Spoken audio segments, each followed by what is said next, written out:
Okay, so now we're going to make a fresh homemade dressing.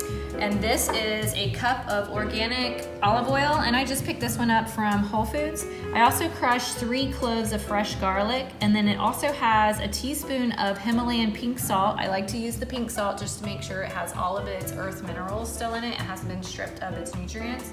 And then also we're using a half a teaspoon of ground black pepper. So this also calls for 2 fresh lemons, the juice of fresh lemons. So we're gonna squeeze these right on in there. So this dressing will keep about 2 weeks, just because we're using fresh ingredients with the lemon. But letting you know about essential oils never go bad. They're like honey.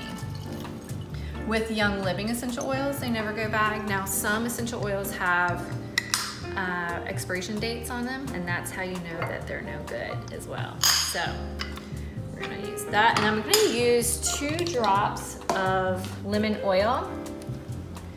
And lemon oil supports great detoxification,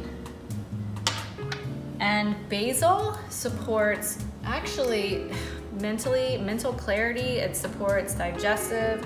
It's great for cardiovascular. Now these are extremely potent, so yeah, we put 2 drops, and that's gonna be good for us. We're just gonna shake it up. And then another idea you can use is cut up fresh basil in there, about 1 to 2 tablespoons in there to what you like, and it adds a little bit of greenery. But this is great to marinate for about over 24 hours. It's good.